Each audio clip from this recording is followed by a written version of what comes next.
Le MAG franco-allemand sur Sensation, avec le soutien du Fonds citoyen franco-allemand. Nous sommes avec Serge Maranzana, maître pâtissier et co-créateur de la pâtisserie Élysée, installée ici à Hanovre. Bonjour. Bonjour Jessie. Alors vous êtes donc maître pâtissier formé par Gaston Lenôtre à Paris. On va justement parler de votre parcours. Quand vous êtes-vous intéressé à la pâtisserie et pourquoi vouloir en faire votre métier ? Je me suis vraiment intéressé à la pâtisserie quand j'ai fait ma formation de cuisinier en Alsace, puisque je suis alsacien. Et en 1990, après avoir passé mon CAP-BEP de cuisinier, j'ai eu la chance d'être accepté en tant qu'apprenti chez Gaston Lenôtre à Plaisir, à côté de Versailles, où j'y ai passé 4 années superbes de formation, très professionnelle, intensive, jusqu'au brevet de maîtrise. Alors Gaston Lenôtre, justement, c'est une formation qui vous a permis d'évoluer rapidement, parce qu'il est très réputé, notamment en France. Gaston Lenôtre, c'est un nom que tout le monde connaît. C'est une fierté aussi pour vous d'avoir été formé par l'un des plus grands ? Oui, parce que derrière, il y a quand même beaucoup de travail, il y a beaucoup de savoir-faire. Et puis la formation en brevet de maîtrise, c'est quand même le petit point sur le i quand on oublie un peu les 4 années d'effort. Et par la suite, ça m'a ouvert les portes à l'export, à l'exportation. Alors certains maîtres estiment notamment que la pâtisserie peut être un art. Est-ce que c'est une idée que vous partagez vous-même ? C'est un art culinaire, c'est un art culinaire qui est complètement intégré à la gastronomie française. La pâtisserie a des prouesses depuis des centaines d'années. Il y a un certain savoir-faire à la française qui varie forcément quand on voyage à l'étranger. Il faut s'adapter également, mais qui est toujours à la base de beaucoup de gestes et de saveurs qui sont partout développés. Alors Serge Maranzana, vous avez créé la pâtisserie L'Élysée en 2003, donc ça fait donc 20 ans, c'est une année clé pour vous. Vous êtes installé à Hanovre, pourquoi cette ville vous a semblé évidente ? Alors Hanovre, c'est la capitale de la Basse-Saxe, c'est une ville qui est travailleuse, comme moi, donc on se ressemble déjà à ce niveau-là, et qui est très intéressante au niveau de vie. Moi j'aime bien la vie ici, les gens n'ont pas une fierté affichée, mais ils ont un goût pour le bon savoir-vivre, le savoir-faire. Et on a tenté notre chance ici. C'est vrai qu'auparavant j'ai voyagé, comme je le dis avant, donc j'ai l'expérience des grandes villes. Et partout, il faut d'abord, faut pas s'intégrer comme ça avec un cheval blanc, mais faut essayer de convaincre les gens qu'en fait on a une place aussi ici, et cette place on l'a acquise. Alors vous n'êtes pas seul dans cette aventure, vous êtes accompagné de Christina Horhäuser, si je le prononce bien, qui est la cofondatrice du coup de la pâtisserie L'Élysée. Quelles sont vos 2 fonctions et comment s'organisent vos journées ? Oui. Alors Christina, c'est vraiment nous sommes les 2 têtes de la pâtisserie Élysée. Vous savez très bien qu'une entreprise, c'est pas du one-man show, c'est des compétences dans tous les domaines, que ce soit le chauffeur, le plongeur, le fournier. Et Christina a toute la logistique à son titre, plus le côté management aussi à l'allemande. Moi c'est sûr que j'avais pas cette expérience-là, et elle a vu également en moi un certain savoir-faire, et après longue discussion ensemble, et puis on a passé des bons moments à faire des croissants. Voilà, ça a commencé comme ça, avec des petits croissants. Et alors pourquoi ce nom justement, pâtisserie Élysée, qui rend finalement un hommage flagrant, notamment à la France, mais aussi à Paris ? Ouais, c'est une très bonne question. Et pour moi c'est très important parce que la pâtisserie Élysée, déjà ça se prononce Élysée en allemand et en français. Et faut pas oublier non plus le contrat entre Charles de Gaulle et Adenauer, c'était le contrat Élysée. Et c'était pour ça d'ailleurs qu'on a appelé la pâtisserie Élysée en hommage à ce contrat franco-allemand d'amitié. Voilà. Alors c'est justement un traité qui a été signé en 1963. Voilà. Là, il va fêter du coup son 60e anniversaire. En 2019, il y a également eu le traité d'Aix-la-Chapelle qui a renforcé cette amitié franco-allemande. Est-ce que ce sont des valeurs justement que vous partagez, notamment à travers votre pâtisserie, cette amitié franco-allemande ? Oui, c'est une amitié réciproque. Dans une amitié, c'est pas un qui est mieux placé que l'autre, c'est les 2 à la même hauteur.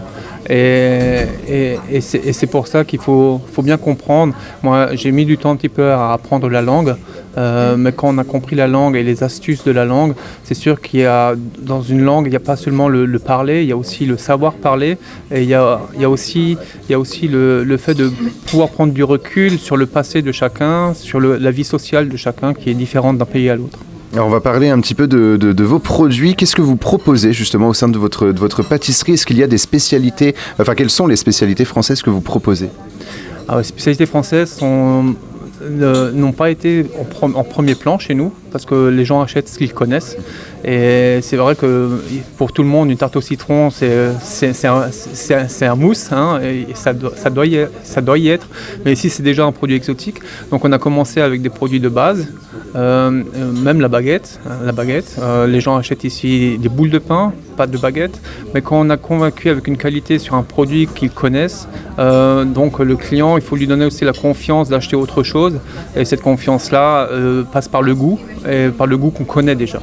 Donc forcément, mais maintenant c'est sûr qu'on fait de la pâtisserie française.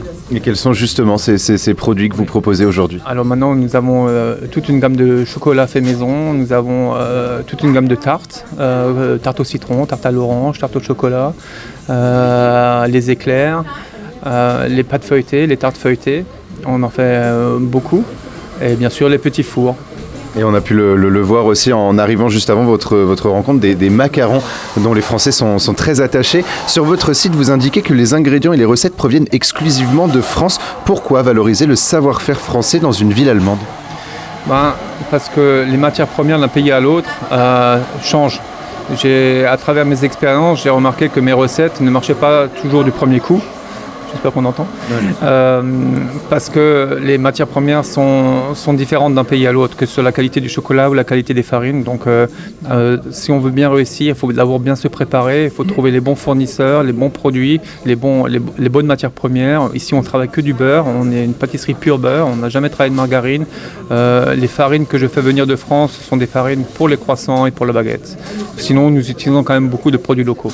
Alors vous l'avez dit tout à l'heure, avant de proposer des produits purement français, vous avez un petit peu bichonné, on va dire, les Allemands. Vous leur avez proposé des choses qu'ils connaissaient d'abord.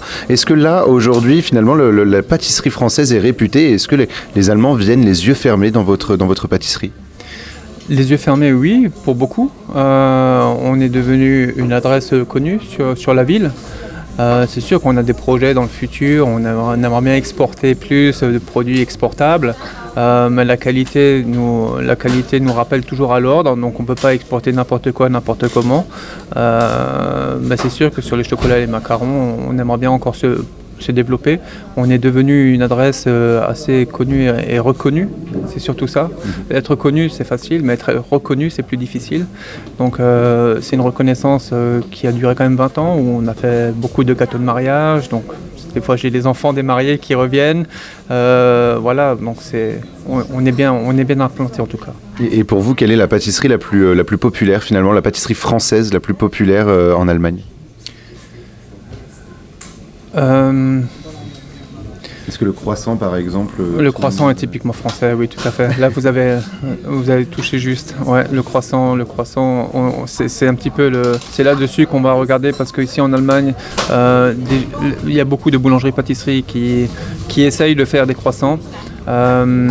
Et vu le volume, parce que souvent les boulangers en Allemagne, c'est pas un magasin qu'ils ont, c'est tout de suite 20 magasins. Et pour eux, la logistique rentre en première ligne de compte.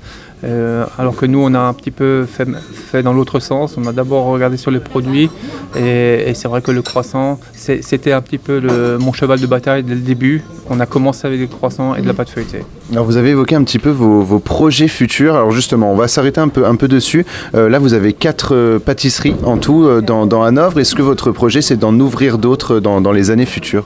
Non, le projet, c'est pas ça. Le projet, ce serait plutôt de voir un petit peu le temps, les temps évoluent. Donc il faut évoluer avec le temps. Et je pense que tout ce qui est Instagram, Facebook, tous ces sites en fait qui n'existaient pas il y a 20 ans, il faut les prendre en compte. C'est là que les gens font leur publicité et on touche un public qui est pas forcément sur Hanovre. Donc on aimerait bien un petit peu voir comment on peut arriver à les toucher par une logistique de colis, en fait, de faire des colis, de développer un petit peu la pâtisserie, qu'on puisse l'offrir à tout le monde, pas seulement sur Hanovre. Donc comme je l'ai dit avant, c'est un problème aussi de logistique, on ne peut pas envoyer tout et n'importe quoi. Mais sinon, au niveau des magasins, 4 magasins sur Hanovre pour les produits frais. Parce qu'un bon produit, c'est un produit frais, il ne faut pas l'oublier. Et enfin, dernière petite question, si il y a une spécialité sucrée allemande à ne pas manquer quand on se rend à Hanovre, laquelle ce serait ? Il y a le gâteau au fromage en fait, le Käsekuchen. Chaque boulanger un petit peu a sa recette de Käsekuchen, de gâteau au fromage. Et je pense que là, tout le monde se donne du mal, en tout cas dans l'artisanat allemand, à faire un beau gâteau au fromage. Et en Basse-Saxe, il est très bon. Eh ben, on va tenter d'aller le goûter. Merci beaucoup Serge Maranzana d'avoir répondu à nos questions. Donc je rappelle que vous êtes maître pâtissier et cofondateur de la pâtisserie Élysée, basée à Hanovre. On peut retrouver vos créations et votre actualité sur votre site pâtisserie-élysée.de. Cette émission a été réalisée avec le soutien du Fonds citoyen franco-allemand. Pour revoir cette émission, vous pouvez vous rendre sur le site et notre application Radio Sensation. Le MAG franco-allemand sur Sensation avec le soutien du Fonds citoyen franco-allemand.